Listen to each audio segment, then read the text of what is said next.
On January 5, 1477, the marshlands outside Nancy, France, were frozen and thick with fog. Shadowy figures waded through the mud, stripping weapons and armor from the thousands of dead soldiers left behind after a brutal battle.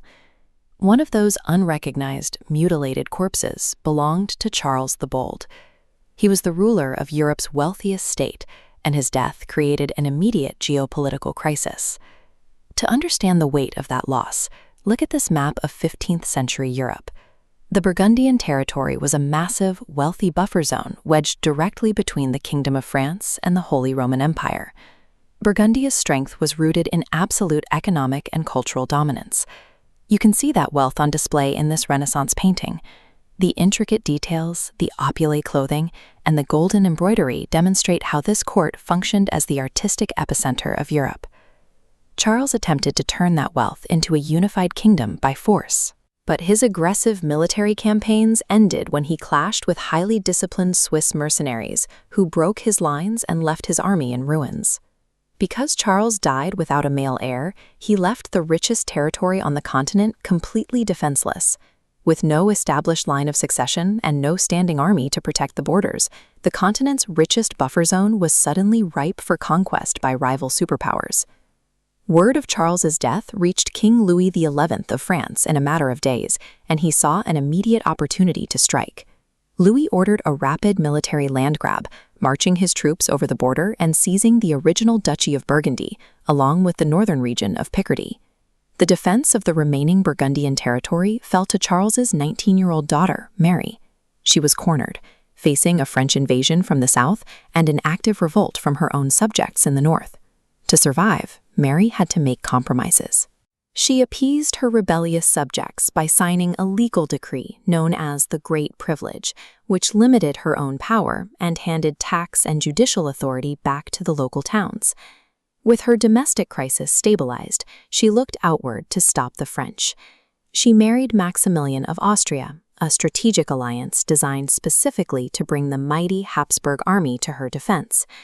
That marriage sparked a bloody stalemate between France and the Habsburg forces, but the conflict was cut short when Mary fell from her horse during a hunt and died at the age of 25. Both sides were militarily exhausted. By 1493, Mary's heir and the French crown finally agreed to formally divide the disputed lands through the Treaty of Senlis. This animated map shows the exact territorial division dictated by that treaty. France permanently absorbed the original Duchy of Burgundy, while the Habsburgs officially secured the highly profitable Low Countries. Mary's survival strategy succeeded in halting the French advance, but it cost the territory its independence. By marrying for military protection, she permanently transferred Europe's greatest wealth to a foreign dynasty. To see how that single marriage altered the balance of power, we have to look at the continent several decades later. Through strategic marriages, the Habsburg dynasty now controls Spain, the Holy Roman Empire, and the Low Countries, highlighted in a single color. From the south, east, and north, France is completely boxed in. This encirclement forced the French monarchy into severe geopolitical paranoia. Feeling geographically trapped, France launched a series of preemptive and defensive strikes against the Habsburgs. These conflicts, the Valois-Habsburg Wars, raged from 1521 to 1559.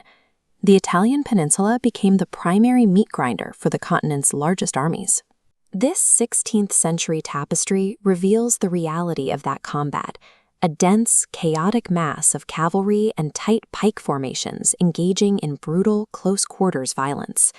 The fighting grew so vast that it dragged in major peripheral powers, including the Ottoman Empire. It also drew in monarchs like England's King Henry VIII, who allied with the Habsburgs to launch cross-channel invasions. By 1559, the final peace treaties were signed. The result was a continental settlement cementing the Habsburgs as the undisputed dominant power in Europe. France emerged from the treaty exhausted.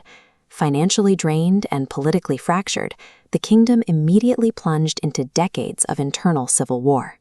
The sudden death of Charles the Bold in the frozen mud of Nancy left his vast inheritance completely defenseless.